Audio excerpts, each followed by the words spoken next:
Thanks for joining us today. I have with me three other parents, and all of us have children with serious or life-threatening diagnosis.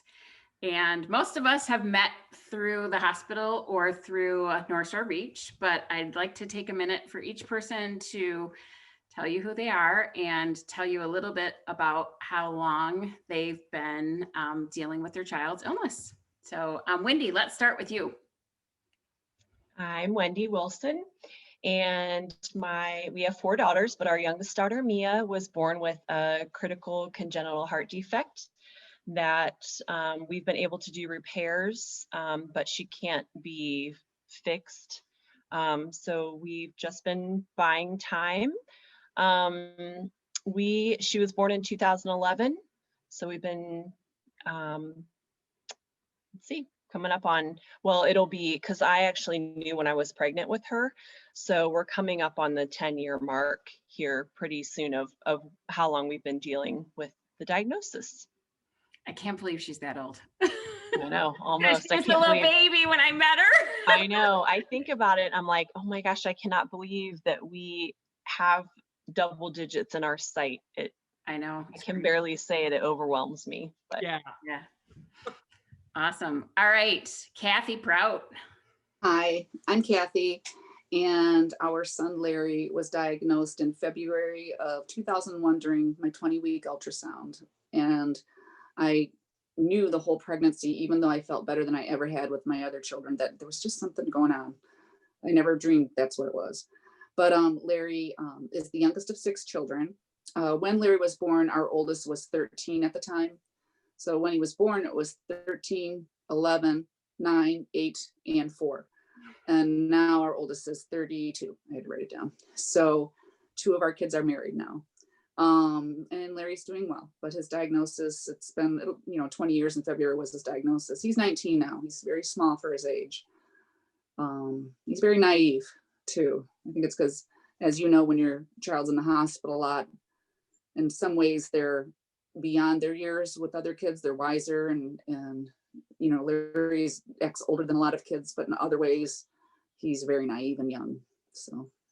And how many surgeries has Larry had? 107 or 8. Yeah. I can't remember right now. I think it's 107 or 8. Yeah. The other day I was trying to think, I was losing count. I have to count those beads. Yeah, that number blows my mind. Yeah. So he's Bridget. a nice boy. I'm Bridget Schank, and I got connected with Marianne through camp, North Star Reach, and I'm here in Chicago, in Arlington Heights, outside Chicago. My son Jack is a liver transplant recipient, and he was diagnosed when he was just after his first birthday. His diagnosis was a very rare form of neonatal liver failure, liver disease. And he got his transplant from his dad, my husband, 9 months later. So it was a living donor. And we are now 9 years post-transplant. So that was in 2011, and he's doing fabulous. I have a daughter, and I found out I was pregnant with my daughter a week after we found out Jack had end-stage liver disease. So I was pregnant, and then I delivered Grace 3 weeks before the transplant. So we had a newborn and a husband who was an organ donor, and there's a lot going on here. Just like everybody at this conference understands that. So, wow. But we are 9 years post-transplant now, and I can't even believe that we're almost up on double digits. Yeah, that's wonderful. It's amazing. Yeah. All right. Happy to be here. We're glad you're here. So, Faith is I have 2 children, Will and Faith. Will is 17, which I can't even believe. I know, like it goes so fast. It's crazy. Faith is 14.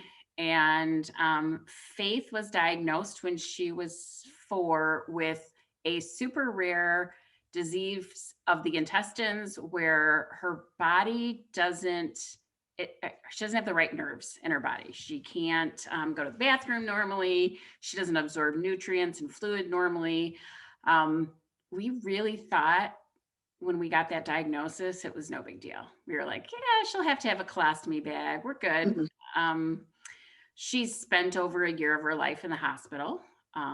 We've spent, it's been years going at, she just recently got rid of her central line, but she's had a central line most of her life. And it's been a long road. And I think that that's kind of like the whole conference has kind of like, what happens is I'll grab one of my moms in the middle of the night at 3 a.m. and say, oh my gosh, Kathy, what did you do when this happened? Or why are you up? What's going on? Because why are you up? Yeah. I'm always up. We're always up. We're always up. And we're, Right. I think the reality is, it took me until Faith got old enough to care a lot for herself to realize I needed to start to care for myself. And my hope is that if we start talking about these things, we can help newly diagnosed parents through some of this that happens, and even help ourselves. I know that COVID, like we normally experience quite a bit of isolation. And I'm going to tell you a little story in a second, and then I'm going to ask each of you to see if you have a story. But we experience isolation because of whether it's having to protect our children or whether it's having to save money, or if it's because we don't want to have to talk about our kid and what's wrong with them. And sometimes you just don't want to deal with it. But you're isolated. And some of the reasons we're isolated is because we do things to make us isolated. And I've realized that now, like it's taken me some time to get there.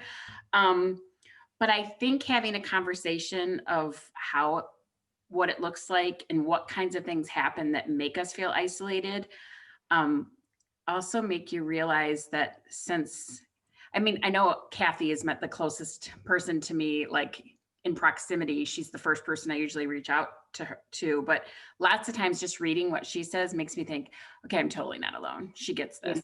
So, and that's kind of the purpose of today, is to kind of talk through some of this isolation. I know Bridget posted something during the pandemic, or maybe she just texted me about it. And I thought, I know exactly what you're thinking. Like, I totally feel you. People think we're taking it too seriously. Well, we're kind of in a unique situation here. We can't really take it too seriously. So I think interesting, when Faith was first diagnosed, I couldn't even keep track of my friends. And when I say that, I know it might sound funny, but I would forget who's in my life. And you're so caught up with keeping your child alive. I mean, and I forgot about checking in with my son sometimes, but I would put a sticky note up next to my bed at the hospital with my friends' names on it, just to remind me of who I might need to check in with. That was smart. Yeah. Well, I have a list in my notes in my phone right now. Really? Yes. Like you forget. And my to-do list is, I break it down like house, stuff to do for the house, stuff to do for family, stuff to do for school. And then it's like friends, like what, Yeah. And that really started when Jack was diagnosed. If I didn't write it down just to call somebody on their birthday, like it could be even just check in with my mom or my sister. If I did not do that, it would not happen. So yeah, it was all consuming. Yeah. Well, and like, I forgot who I could lean on. Like you almost forget, like, oh, I do have friends. Like I do have people I can talk to. And I wasn't talking to them. I did everything I could to tell no one what was really happening, because it made it too real. So like I isolated myself from the reality. But I will never forget, my girlfriends all went up north for a trip. And this was probably 4 years into Faith's diagnosis, and they didn't invite me. And I was like, really? Like, yeah, I didn't get no, it. that happens. And I think Facebook. Well, I would never be I in, think I would never Facebook go. or social media. Yeah, they know I would Yeah. never leave Faith. But being invited, Yeah. And I could not, these but the were my invite is closest important. people. And that was my first, like, oh wow, we're really alone. And that's hard. And now I'm starting to see the Yeah. isolation that's happening to my daughter who's sick because of all this COVID stuff and how she can't get together with her friends who are getting together. And now it's like this whole new level of isolation because now I have to deal with my kid feeling isolated. So when Jack was diagnosed, I had this group of friends that I hung out with. We lived in Chicago and Lincoln Park, and we went to the Old Town School of Folk Music, and all these little moms met in the little banjo class or whatever it was.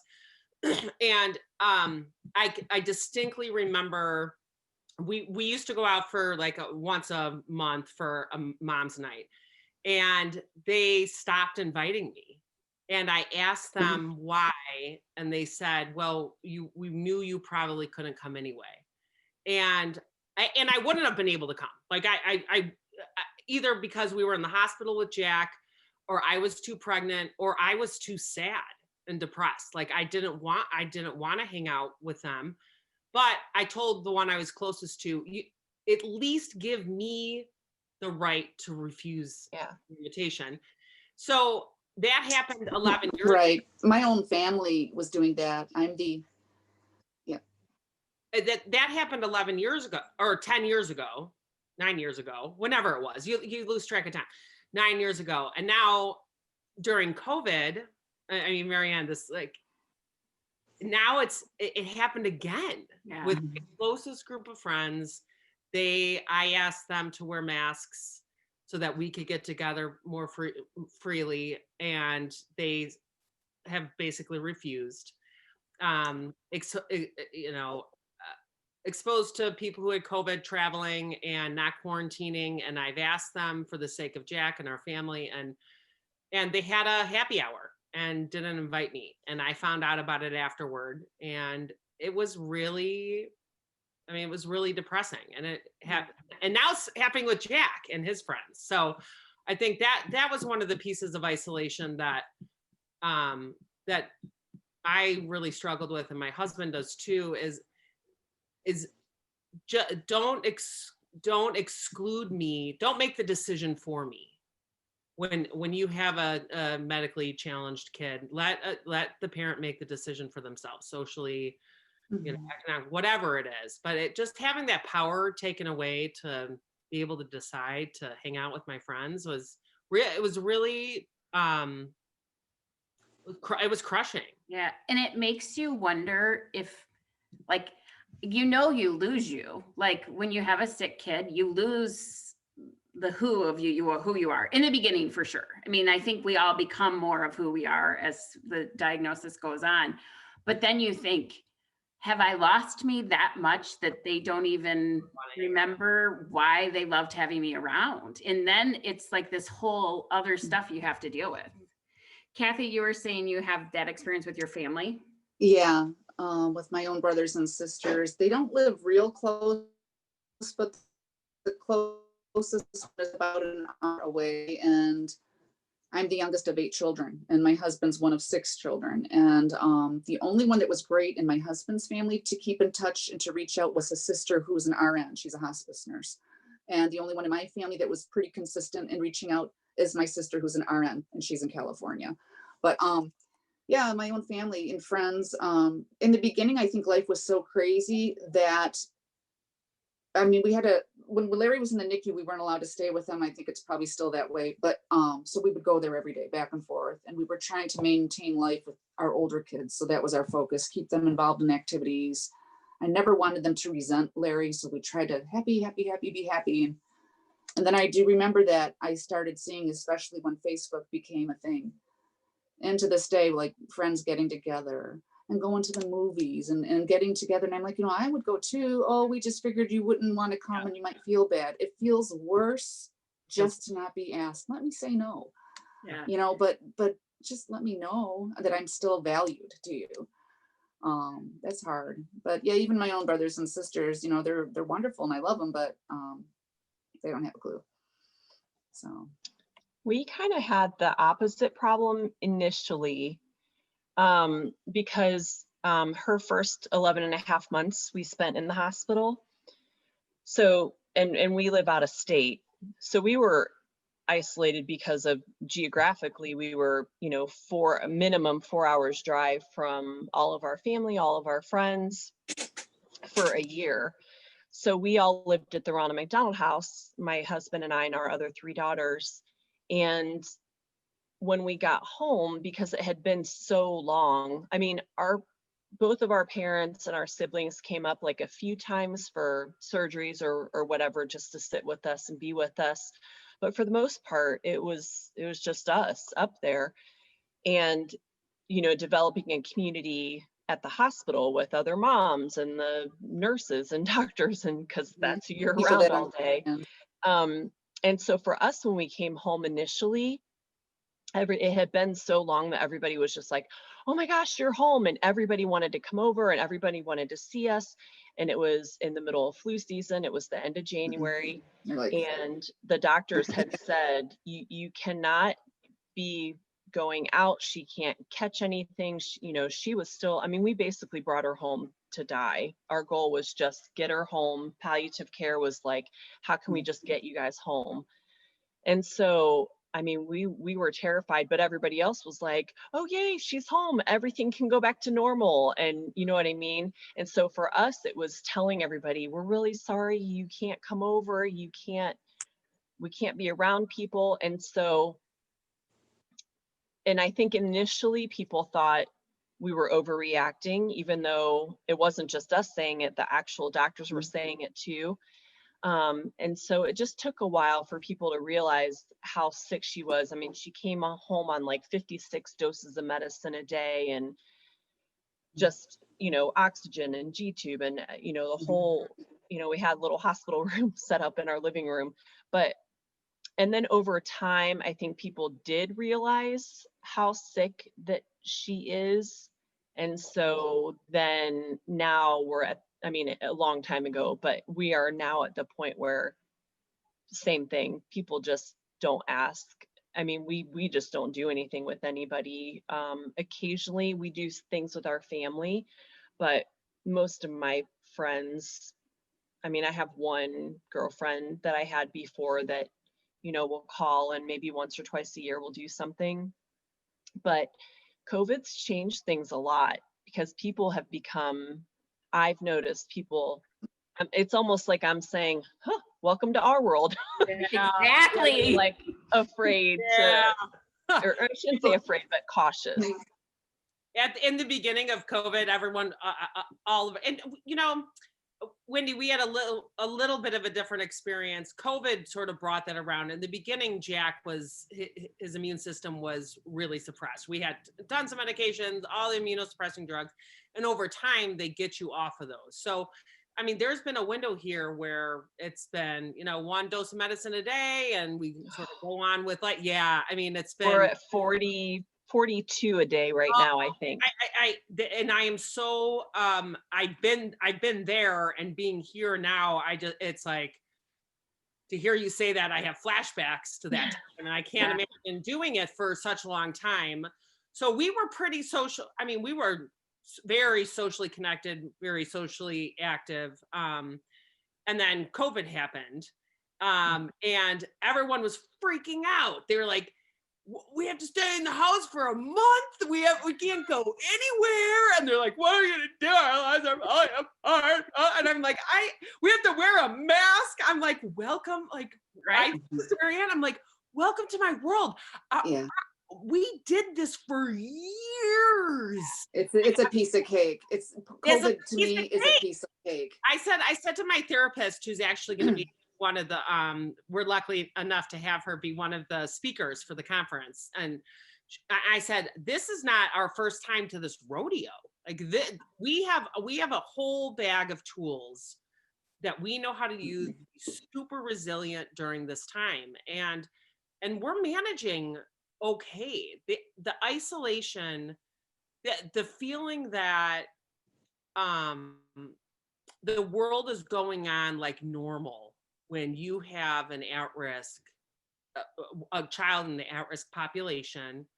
It is completely bizarre to me. And it's been Oh God, yeah. it's been very eye-opening that the people I thought who would be taking precautions because they love us and my son, they don't. It's They're not doing it. heartbreaking. Heartbreaking. Yes. And it's really, that has been super challenging for us. Not even not seeing people, but understanding some people, the aspect of some of our friends and our friendships that we didn't know until now. That's been super challenging. Mm-hmm. We felt like COVID was kind of like, I was totally into it when they first said we had to stay home. I'm like, I can do this. You know, I have my stuff and I made lists and I got my groceries and I was telling the other older children, our older kids, what to do. And my daughter Katie's a writer and she even wrote something about how her siblings said, you know, this is mom's element. She's like really into this. And I have no problem telling someone to back up. You're too close to me. You know, because we've done it since Larry was born. We've always had antibacterial on our counter.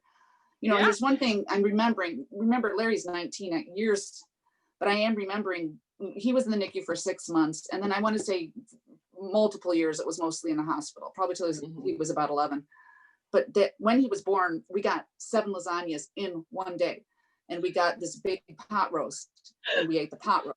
7 lasagnas in one day. And so And you get, there's food everywhere. Yeah. Food everywhere. Bombarding us. And then they disappeared. And then when he started being able to spend more time at home, there was the group of people that said, so everything's fine now. He's okay now. He doesn't need, and we were always like, oh my God. He's all better now. This is, yeah, he's all better now. And we're like, this is his whole life. This will be his whole life. And,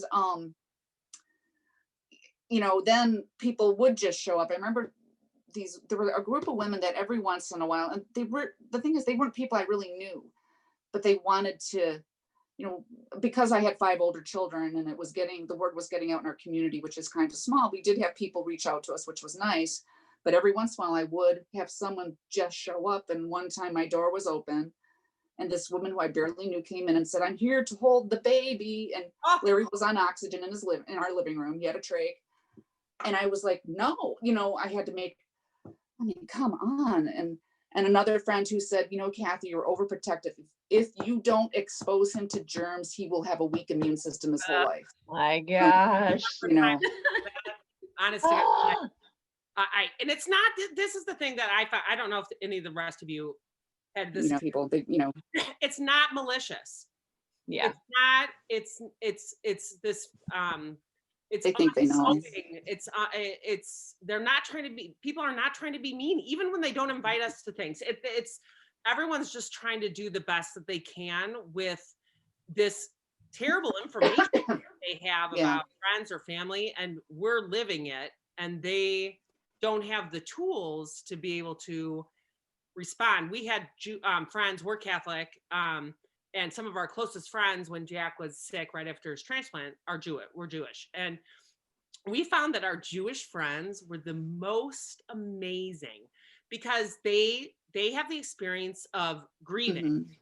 There's like, within the faith tradition, there's a very formal grieving process, and they sit Shiva after somebody dies. So they go over to somebody's house, and for a certain amount of time, someone's there all the time with the grieving person. There's food, and just be in the house. And so they would come to our house with matzo ball soup and bagels. They'd go to the Jewish deli, and then they come over, and they didn't, and Harry would turn on football or something, and he wouldn't even talk. They wouldn't even ask us about Jack. They wouldn't talk to us. They would just be like, hey, what are we going to watch on TV? Here's some soup. But we found that there was a small group of people, including Harry and Sandy, that were able to sit with us in our grief, because there was so much grief. Diagnosis, you're like grieving, right? You're like grieving what you thought your life was going to be like, what you thought your kid's life was going to be like, that they might die, that your relationship might fall apart, that your kid will never go to school, maybe they'll never go to college. Like, you have to grieve this picture that you had. and they just sat with the grief and the sadness. And I think a lot of people don't, our experience was we had a lot of friends who had no idea how to do that. Yeah. They were terrified of being able to just be present. Yeah, or they make a big deal out of the kid getting their tonsil out. And I can't relate. It's the worst day ever. This is the worst possible thing. They had their tonsils out and I couldn't go to Starbucks. And Yeah. You know what I always say And you're too just like, about that is, you know, then people will say, you know, I get so upset because, you know, they broke their finger or whatever. And I'm like, yeah, but that's a big deal to them. Like, it is. I don't want people to truly understand what I'm going through, because that means if they really understand, that means they're going through it. Yeah, I agree. And yes, there are silver linings and blessings throughout this whole thing. I would still never ever wish this on anyone that I know. And so I've come to a place where, like, I get that they don't understand, and I'm glad they don't understand. Yeah. yeah, I find the need to defend my medical moms on Facebook, and like I've come to Wendy's defense quite a few times, because I do feel like, and I'm so grateful. I feel like people don't understand, and I think the hardest thing is, like, I won't even go there with my husband sometimes, because you know, last night my son came in my room at 2:00 in the morning. He's like, Mom, I can't sleep. I'm like, I know all this stuff is, you know, all this COVID stuff really weighs on you. And he's like, nope, that's not it. I know what it is. And Faith woke up. Faith came in and she's like, what are you doing up? party. Like, I'm talking to Mom. So she left the room, and Faith she was septic this summer, and it was not good. I should have called 911. I didn't, because I was afraid of her getting in a COVID ambulance. So he had to carry her to the car, because my husband wasn't waking up. He just is a heavy sleeper. So Will's carrying her to the car, and we got her in, and she had to go to the resuscitation room. By the time we got to Mott, I can't even tell you, I got to Mott in like 12 minutes. It usually takes me 30. But my son said to me last night, he's like, I think this is it. I just can't stop thinking about, what if I didn't wake up? Like, what if I couldn't, how would you have gotten her out of the house that night? And what if it went the other way? And I was just like, I know, but she's good now, honey. And her line's gone, and she's not going to get septic again. And, you know, I like calmed him down and got him out of the room. But like this morning, I'm thinking, I hate that that's what he's thinking about at 2:00 in the morning at 17 years old. I hate that he has that PTSD that he has to worry about. But I also will never tell anyone except for you guys about that, because it hurts me too much to think about the fact that not only do I have to grieve the loss of her regular life, I have to grieve the loss of my son's regular life, that he has to. And yes, there are silver linings. And on my bad days, I think, Marianne, you make up these silver linings to make this not hurt so bad. Yeah. But the true isolation for me is that I don't think anybody except for people like you understand what it feels like to have the kind of hurt that there's no fix for. Like, I can't fix that for him. I can't fix the fact that happened. And so often, like, my friends, when they want to check in with me or they want to know how things are going, that's such a deep, like, conversation that's so painful. I don't even want to tell them, you know, like, I don't even want to tell my husband that Will's not sleeping because he's thinking Faith could have died this summer, and we're so lucky it went the right way, you know, like, because it hurts too bad to talk about it. And so, like, when I think about isolation, I know we get here because of choices we make to some extent. But I also think some of the choices we make are like survival. Like, I don't want it to feel like, I also don't want my husband's pity. I don't want him looking at me like, oh, it's so rough. You've got this big conference coming up, and now Will can't sleep, and he's having all these issues about Faith's illness. You know, like, it's like I have to take care of one more person if I include him in this grief. Yeah. And it's a catch-22, because you're either it's a tipping scale. It's like you start to tip too much. The grief, it's weird how like when things are going well with your child, when they have health issues, it's like things are going well and you almost, again, sometimes I almost forget until we start talking like, oh yeah, I remember those kind of things. And then you'll have something happen and it seems, even if it's a small thing, it's worse than anything. Yeah. Even if Larry's health issue isn't as bad as the other time, it just feels so huge. And I that PTSD thing is such a real thing for the entire family. Yeah, yeah, very much. It is so real. Grief is real. I mean, every year school starts, I grieve that once again, my son can't play football. He can't do the things his siblings did that he cheered for. He can't do things that he wants to do. And I know.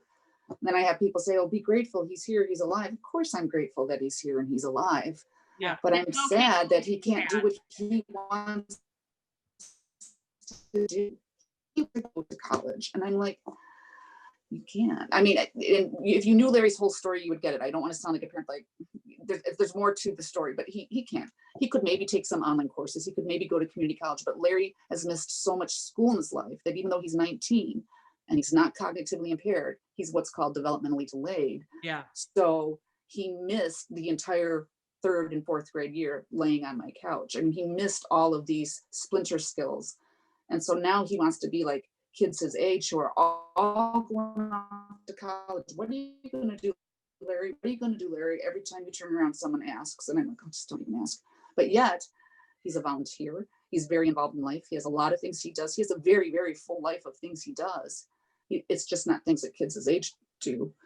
And so I really can't relate to the 4 years Larry was in high school. I couldn't really relate to any of the parents. They were nice, but I would just go. I never talked to anybody. I think as I get older, I get where I just don't talk to a lot of people. When you say you had your list of friends, when there comes an emergency, I just sit there and I'm like, who am I can't even think of who to call. It's the weird, even though I know that friends that we do have would be appalled. Why didn't you call me? It's just like, I can't even think of who to call.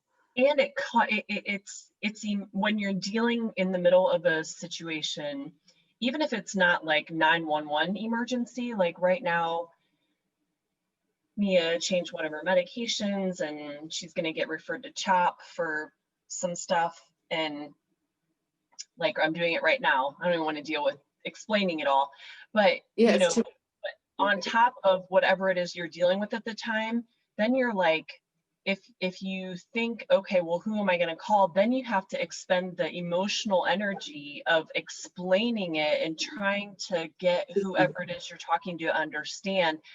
And that's just too much work. People mean well. People mean well. I remember like being at church and people saying, hey, so how's it going? What's going on with Larry? And my husband or I would get like 5 words out and you could just see their eyes kind of glaze over because it's a long story. There is no short version. And then we learned to just say, he's doing good. He's just doing what Larry does, or, we're getting through it.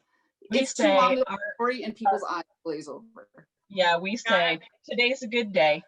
Yeah, I learned that from you, Wendy. I do the same thing. We're doing all right. We're just doing what we do. Today's a good day. Yeah. So we had an interesting experience in June. Jack had his transplant was in May. So our annual appointment is always in May, but everything was backed up because of COVID. So we went in June. So we saw a new liver doctor that's on the team. And she said, there's genetic testing available now that wasn't available when Jack had his transplant. We were looking at his slides, his pathology slides over the past, 9 years. And we think that maybe his diagnosis was wrong.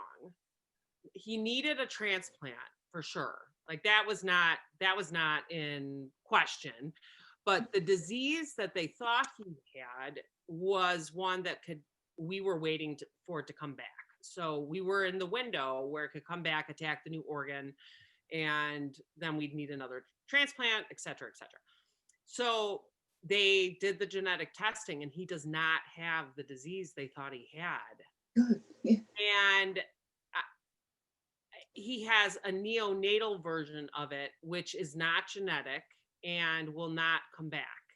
Good. So we went from 9 years of like waiting to, oh my gosh.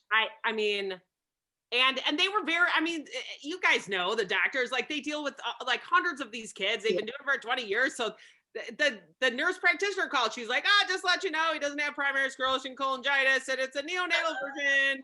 Yeah, have a great day. Bye. Like, hang up the phone. And I'm sitting in the car. I'm like, what the? Right. Do you Like, this is understand the amount of life-changing. time What, on like his the amount Yeah. of stress and like when all of these, when all of my mom friends were talking about, well, we're excited about high school and college. I'm like, well, maybe we'll be doing another transplant when he's that old. Like I had always in the background, there's this noise, right? Yes. There's this noise about Always. this Yeah. worry, and you can push it down and pretend like everything's normal, but I find myself, people like, it's like conversation B. There's A happening, and then in my head it's B. I'm like, well, I don't know if he's gonna live that long, or I don't know if he's That's gonna a good way to put it, Bridget. I like that. yeah. So there's like always two conversations happening, but so I didn't even tell Tim right away. Like I got the call in the car, I got home, it was a couple days later, mostly because I was like, what just Processing. happened? What happened? So then I finally told Tim, and he's like, well, that's great, fabulous. And then I told Jack. And so all of our other friends, they were talking about, my kid can't play football and he's really upset because he can't go back to school. And oh my God, we can't play hockey. La, la, la, la, la. And in my head, I'm thinking conversation B is, well, you know what happened last night? I told my son that the liver disease they thought he had, he doesn't have, and it's not going to come back. And what he said to me was, so now I don't have to worry about dying anymore, Mommy. Oh my God. And you have all of our kids in their minds are wondering if this is the year I'm going to die, if this is the visit to the hospital. And he's like, do I have to worry about dying anymore? And I was like, well, we all have to worry about dying, honey. Like, that's just a part of life, but I know what you're you not mean. going to die from that disease because you don't have that disease. But that even that Larry?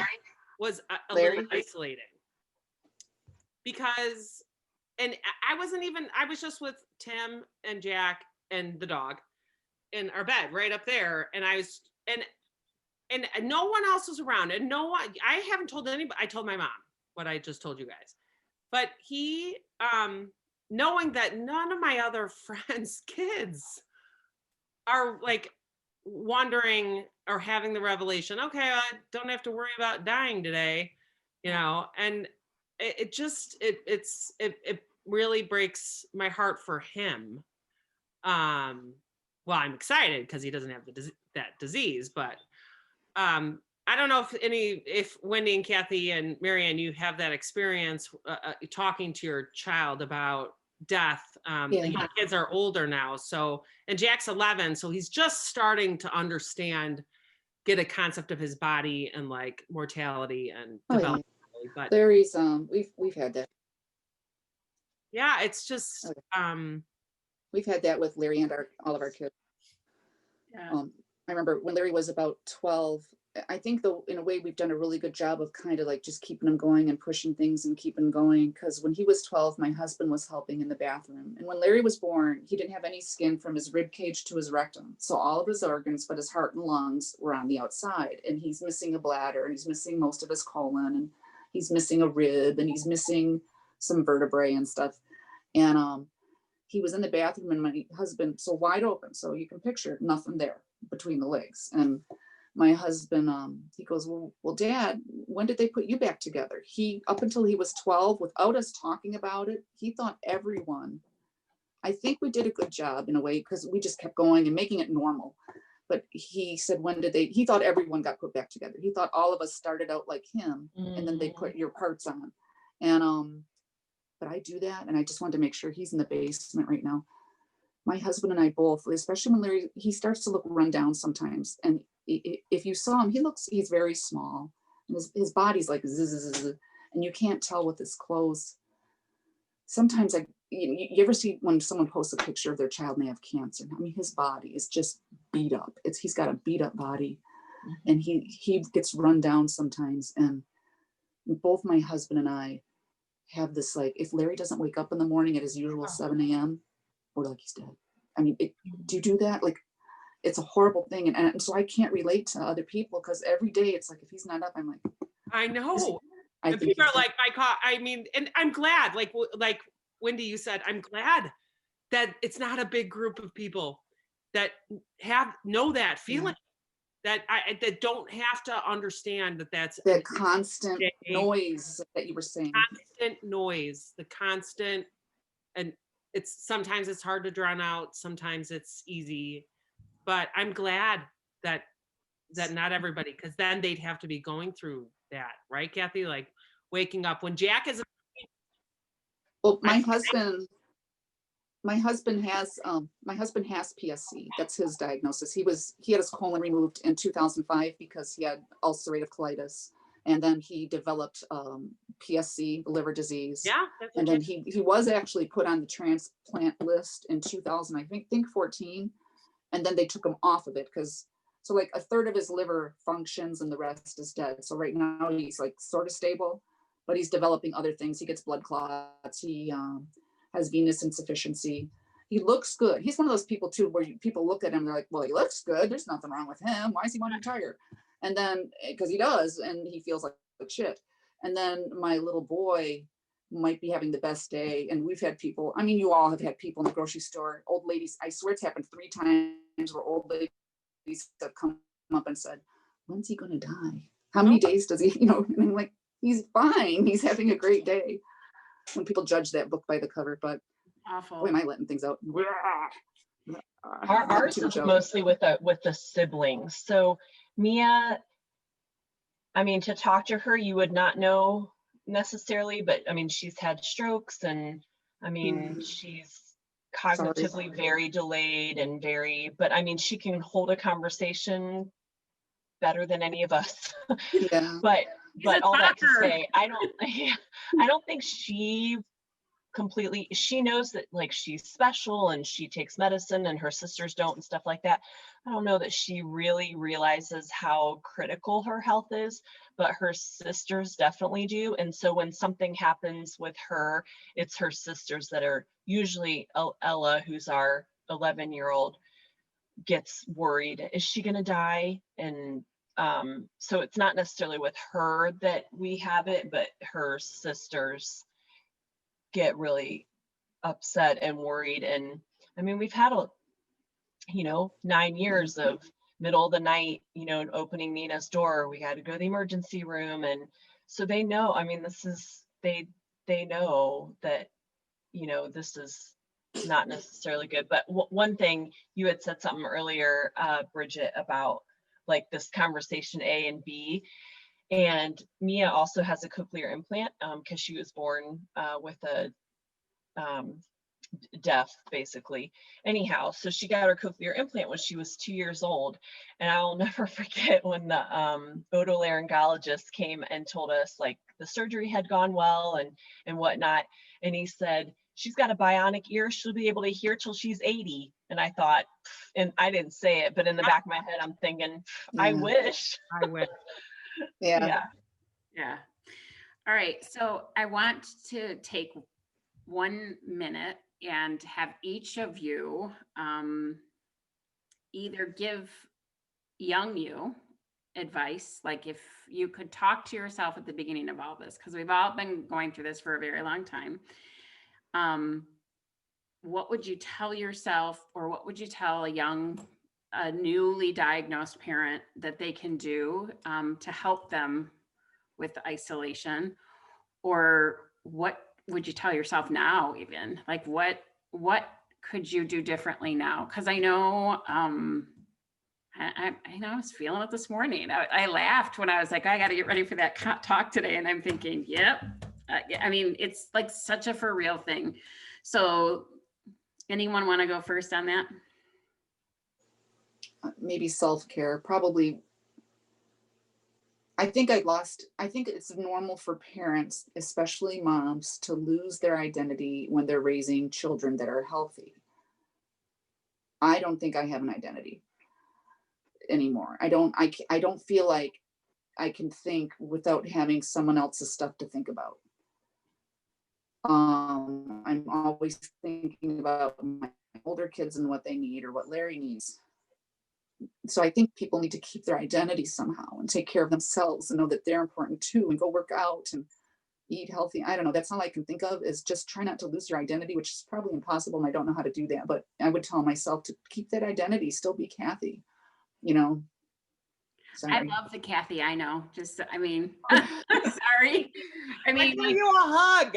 yeah. I know. Well, and it's hard because it's so hard, but like the Kathy I know, I feel like you're my sister, because I feel like I couldn't have any more like our situations are so different, but yeah. Same to you. So They're similar. They're the same. We all are different yet the same. yeah. Yep.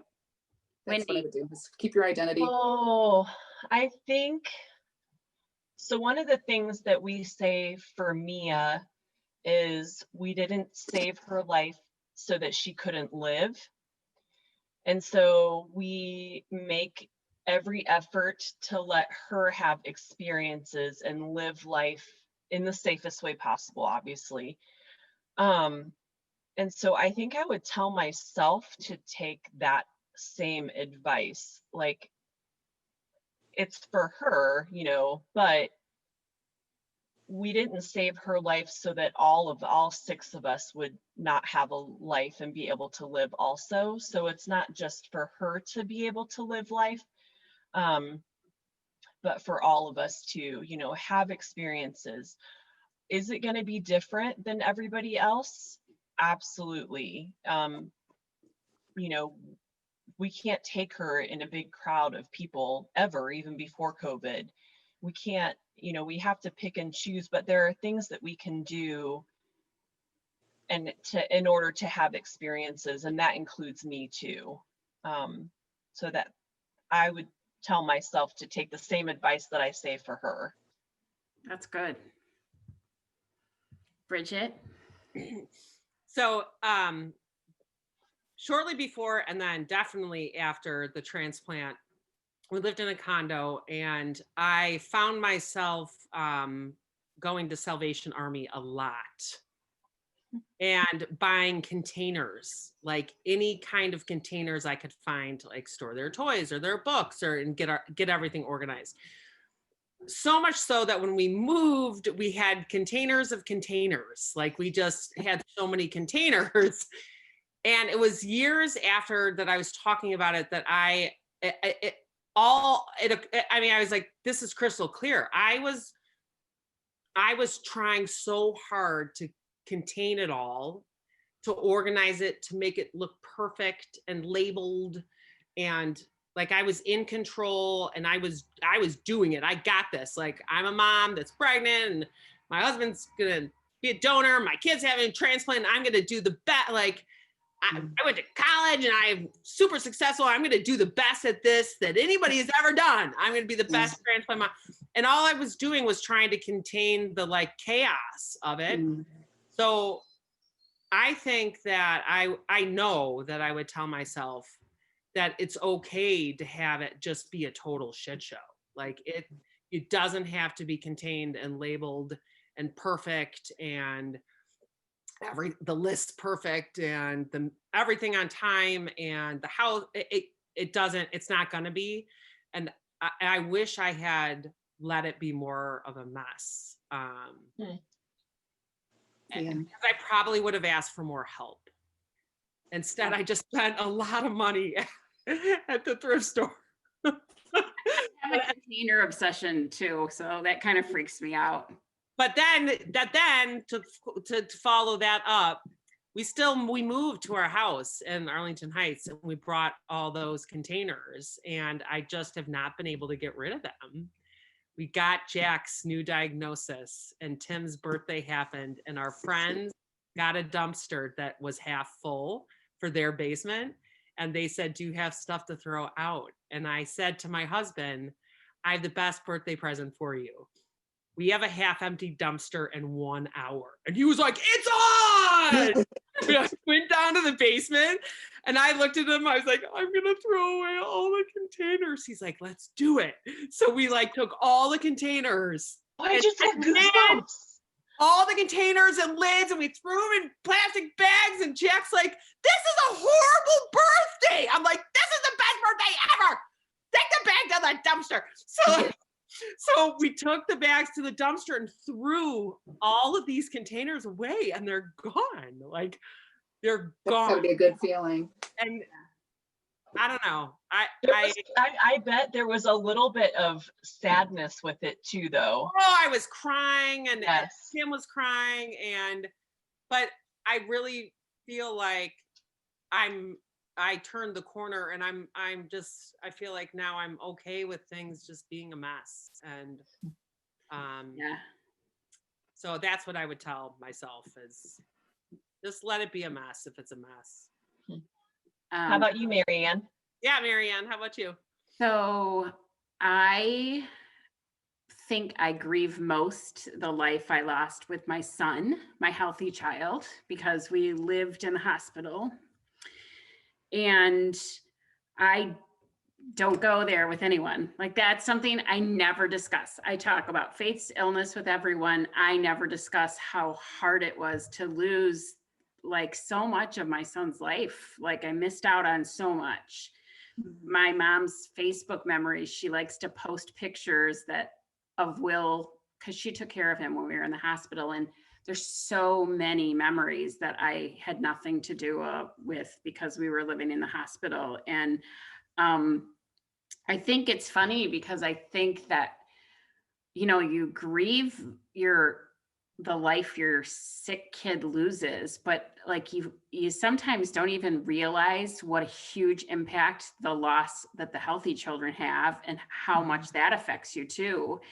And we got really lucky. A few years ago, Will started passing out, and it sounds crazy that was luck for us, but this is what turned the tide for me. This is what made me realize I have to do this care conference, and I have to start changing how we do things, because I was in big trouble, and the isolation that I was feeling was the reason I was in big trouble. But my son had a medical response to his PTSD he was having. Every time Faith would get sick, he would start passing out cold, like just cold.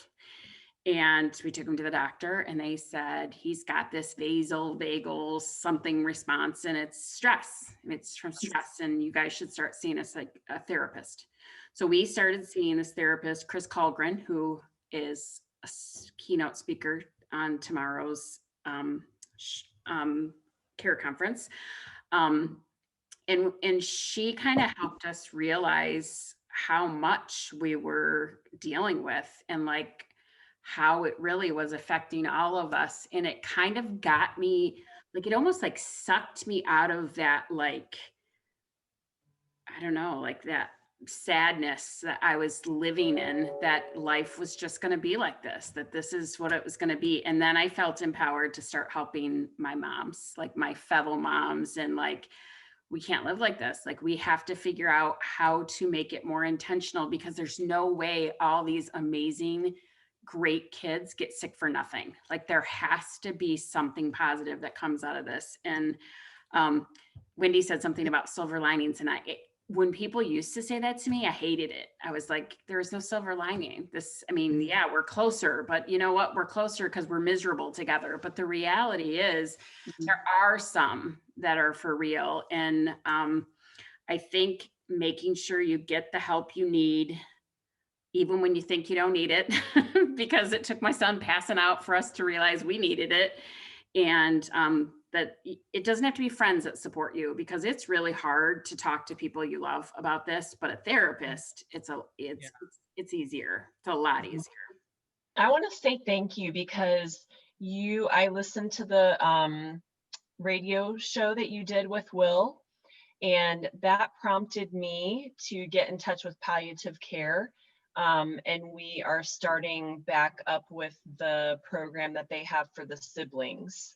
So thank you for doing that. Yeah, the siblings, I can't, he's an empath. So like, I almost think her disease affects him more than it does her. I mean, he's not a typical 17-year-old kid. He's pretty awesome, but it's so hard on him. And I lost that somehow. Like, as observant as of a parent I am, I lost the fact that it was doing as much damage to him as it was to her. So I'm glad that you heard that. And we have a sibling session for the conference that I think will be really helpful for people. So I want to thank you guys.